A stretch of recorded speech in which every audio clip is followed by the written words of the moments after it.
Hello, great people. How are you doing?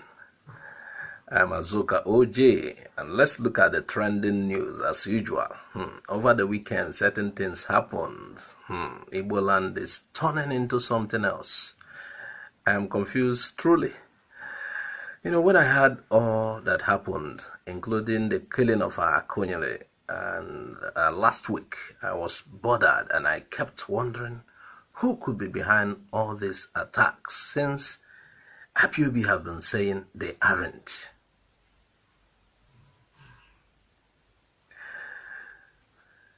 Real terrorists do quickly take responsibility for every of their actions.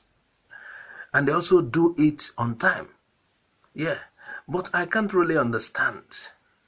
Could it be politicians jostling for Anambra State top seat? Now let's look at the latest.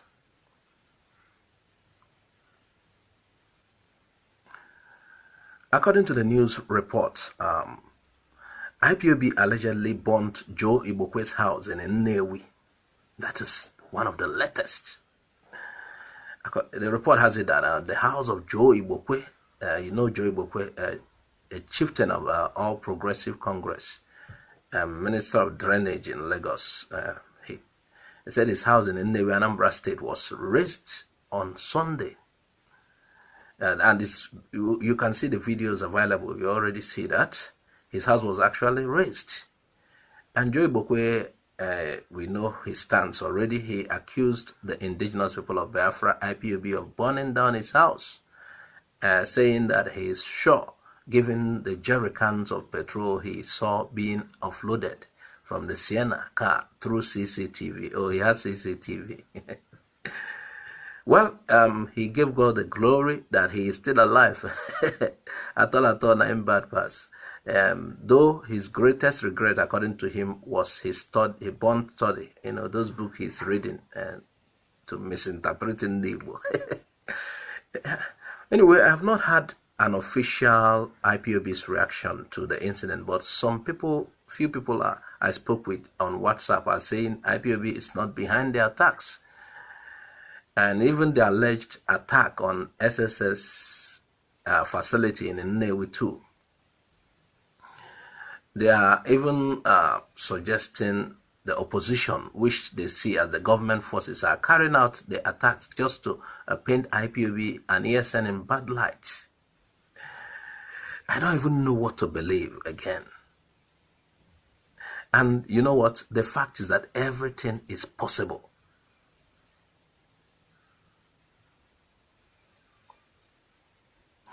I am aware Joe Igbokwe acts in a way as if to oppose IPOB and the Biafran struggle. And I heard too that the APC chieftain celebrated the arrest of Mazen Namdekan, the leader of the indigenous people of Biafra, and also alarmed the organization has planned to destroy him. So, who is behind this?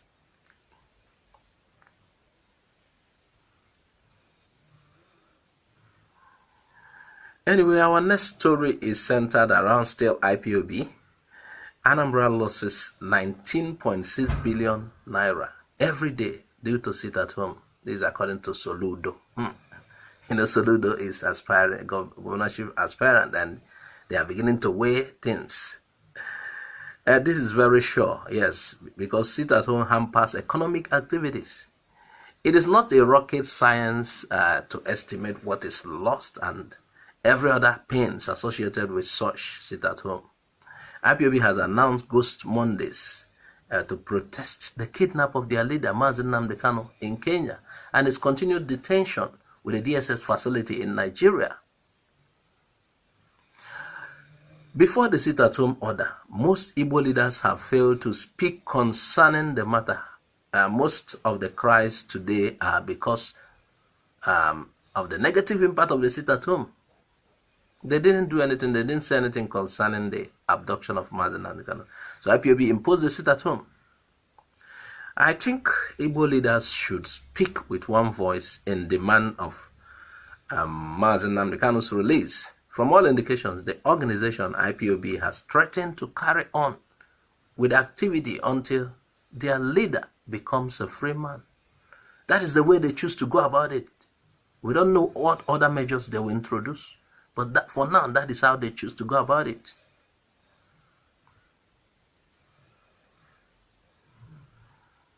Professor Chukwuma Soludo, the former Central Bank Governor CBN, who is also the candidate of the All Progressive Grand Alliance APGA in the November 6, 2021 Anambra elections.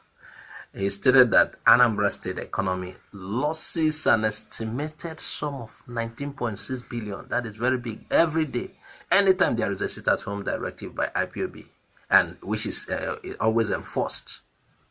And, you know, some people do it willingly too. He said this, that Igbos are hurting themselves. That is true. That is the fact. But what is the motive? That is what we are looking at.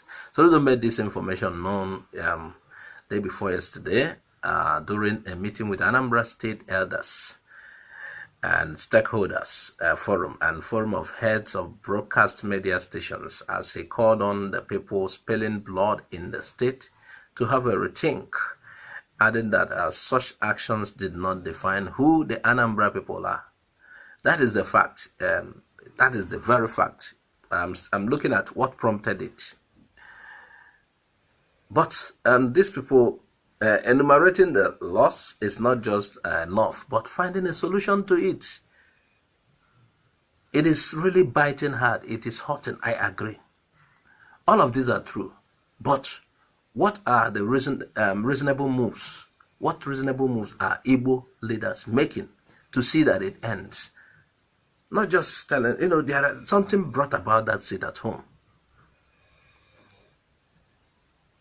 They should also consider Igbo's demand, IPOB's demand, I mean, since it appears the organization has gotten an overwhelming support among the people of the region. They also have a say. So they should put this IPOB say in consideration in trying to resolve these losses. What is this is at home that bringing about massive loss. So I will implore all Igbo leaders to meet with the federal authorities and discuss Nnamdi Kanu's detention and save us in Igbo from losing more, because like he said, we are losing more. They should better call on IPOB and to the table and resolve it, or, you know, do IPOB's bidding, perhaps. Or unless they have a better solution, a better way to resolve it. Now, in rounding up, Nigeria Igbo-born breaks record, becomes first black general counsel, American Board of Surgery. Wow, we celebrate Igbo people here. Igbo-born Adamwimo Okafor, a lawyer, has become the first person of color and the first black woman to be promoted to the General Counsel of the American Board of Surgery, ABS. She has previously served as the board's Chief Diversity, Equity and Inclusion Officer, as well as the board's Associate General Counsel. That's according to information on the ABS website.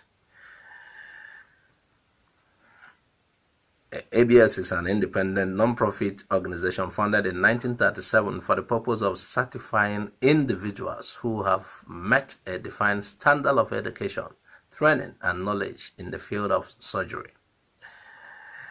Specifically, it is the national certifying body for general surgeons and vascular surgeons and related specialists. Wow.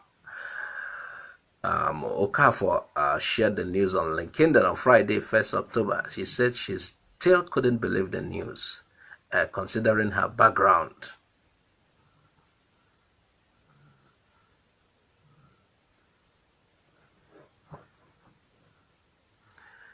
She wrote, "I am so excited to share that I have been promoted to the General Counsel of American Board of Surgery, effective October 1st, 2021. He said, I am the first person of color, first person of color and first black woman to hold this position in the organization. In the organization's 80 plus years history. So by stepping into the GC role, I joined a small but elite group of black GCs who are leading their company's legal departments and paving the way for others to follow in their footsteps. He said, I still can't believe it. Me, GC.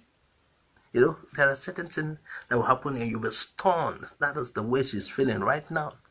He said, honestly, this moment feels so surreal because I never thought I would be here. Hey, yeah.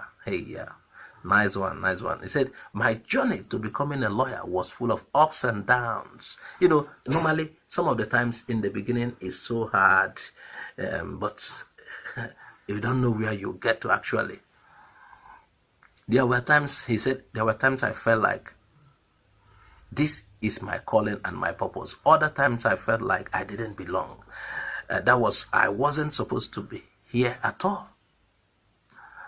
I wanted to quit and walk away, but I didn't. Because God has a plan for you there. That's why you couldn't walk away. He has a plan. He said, I'm a product of years of relentless prayers, years of unconditional love, years of nurturing, years of support, years of favor, years of forgiveness, years of sacrifice, years of persistence, years of failure, and years of mistakes. Before you even get there, remember, you will make mistakes. Don't think it's just a smooth road. It's always rough. It's rough and smooth. You know, you carry on.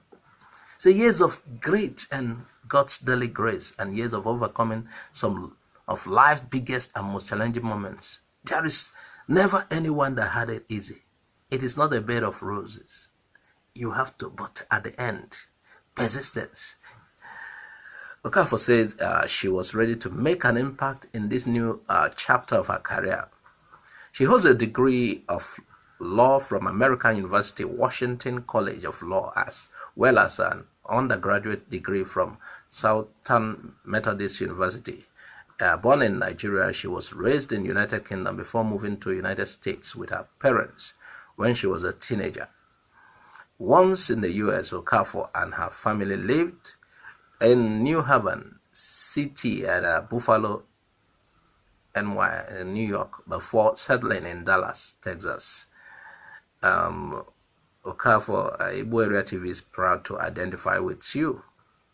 Thanks for making us proud.